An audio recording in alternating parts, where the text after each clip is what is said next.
Hello friends, welcome to my YouTube channel Sukanya Srivastava. So friends, आज हम करेंगे unit second chemistry of protein का second video, जिसमें हम करेंगे essential and non essential amino acids. Okay friends, ये बहुत ही इंपॉर्टेंट क्वेश्चन है। शॉर्ट क्वेश्चन में ये आपसे पूछ सकता है।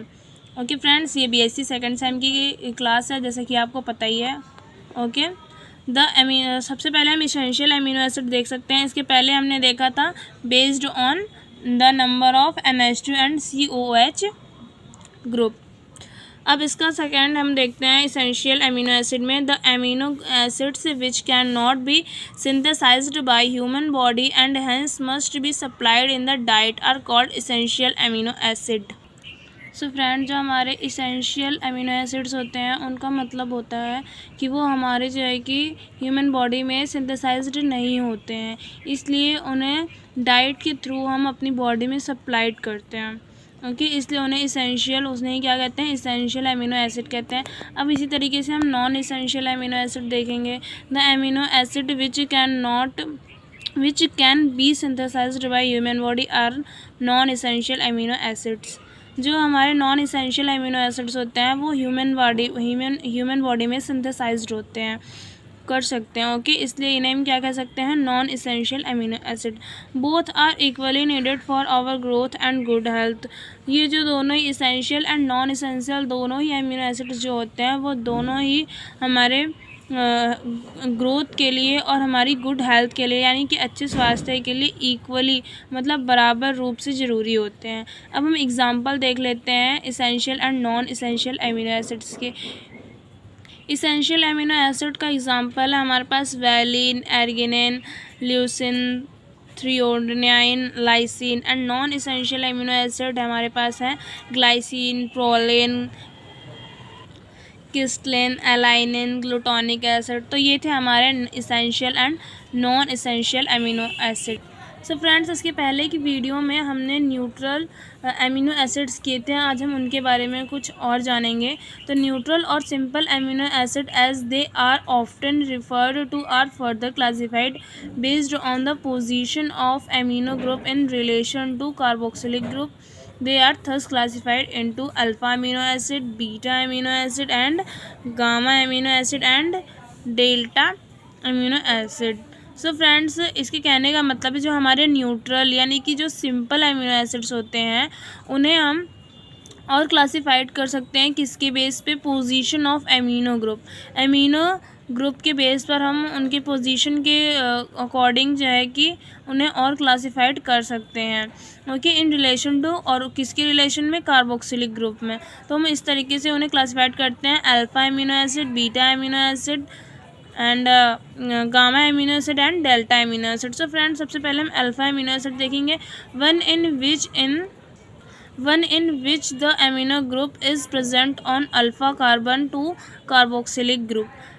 ओके, इसका कहने का मतलब है फ्रेंड्स, इसमें जो है कि जो हमारा कार्बोक्सिलिक ग्रुप होगा, कार्बोक्सिलिक ग्रुप होगा, वो अल्फ़ा कार्बन पर प्रेजेंट होगा अमीनो एसिड के साथ। देखिए, इस तरीके से हम कह सकते हैं, for example CH2 NH2 COOH। तो हम इसे नेम दे सकते हैं alpha amino acetic acid. Okay, अब हम इसी तरीके से बीटा अमीनो एसिड देखेंगे। तो one in which amino group is present on the beta carbon of the carboxylic group. इसी तरीके से हम ये वाला एग्जांपल देखते हैं। ये हमारा क्या हो गया, बीटा हो गया, CH2 NH2 CH2 COOH। इसे हम क्या नाम देंगे, beta amino propionic acid. Okay, and then हम गामा देखते हैं इसी तरीके से। तो the amino group is present on carbon gamma to carboxylic group, यानी कि जो थर्ड होगा, यानी कि CH2 NH2 CH2 CH2 COOH, यानी कि ये तो हमारा अल्फ़ा हो गया, ये बीटा हो गया और ये गामा हो जाएगा। तो इस तरीके से हम इसे नेम क्या देंगे, gamma amino butyric acid.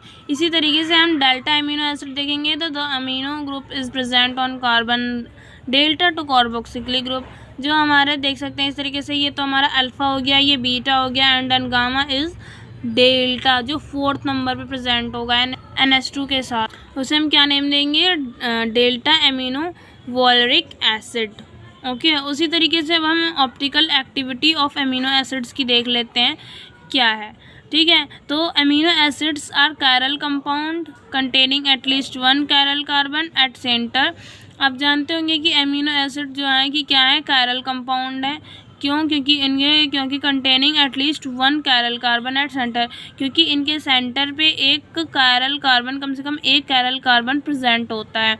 Therefore all of these shown optical isomerism and they exist in D and L form. इसीलिए ये ऑप्टिकल आइसोमेरिज्म शो करते हैं और ये क्या एग्जिस्ट करते हैं, डी एंड एल फॉर्म के रूप में। ओके, आगे हम डी एंड एल फॉर्म भी देखेंगे इनकी कैसी होती है। So the direction of NH2 group is present at right, then it is represented by D form. जो हमारा डायरेक्शन है NH2 ग्रुप का, वो कहाँ पर प्रेजेंट होता है, राइट हैंड साइड पे प्रेजेंट होता है, तो इसलिए हम उसे क्या कहेंगे, डी फॉर्म कहेंगे। ओके, और इसी तरीके से जो हमारा NH2 ग्रुप है वो अगर प्रेजेंट होगा लेफ्ट साइड पे, तो हम उसे रिप्रेजेंट करेंगे किससे, एल फॉर्म से। If NH2 group is present at left side then it is represent by L form. The COOH group should be present on the top of the compound. जो हमारा carboxylic group है वो कहाँ present होता है, ऊपर के साइड टॉप में प्रेजेंट होता है। ओके, तो इस तरीके से ये डी फॉर्म और एल फॉर्म आप देख सकते हैं, ये राइट साइड पे प्रेजेंट है, देन इसलिए हम इसे क्या कहते हैं, डी फॉर्म। ये लेफ्ट साइड पे प्रेजेंट है, इसलिए हम इसे एल फॉर्म कहते हैं। और जो हमारा कार्बोक्सिलिक ग्रुप है वो कहाँ पर, टॉप पर प्रेजेंट है। ओके, तो ये थी हमारी optical activity of amino acid की, और हमने इसेंशियल एंड नॉन इसेंशियल देख लिया, हमारे कौन से एसिड होते हैं अमीनो एसिड। और हमने क्या देखा, alpha amino, beta amino acid and gamma and delta amino acid. So friends, अगर आपको ये वीडियो अच्छी लगी हो तो please like, share and subscribe कीजिएगा, और अगर कोई आपकी क्वेरी हो तो प्लीज़ कमेंट कीजिएगा। एंड डिस्क्रिप्शन में लिंक है, अगर आपको फिजिक्स पसंद हो तो वहाँ पर टेलीग्राम चैनल का लिंक है मेरे, आप उसे ज्वाइन कर सकते हैं। Thank you.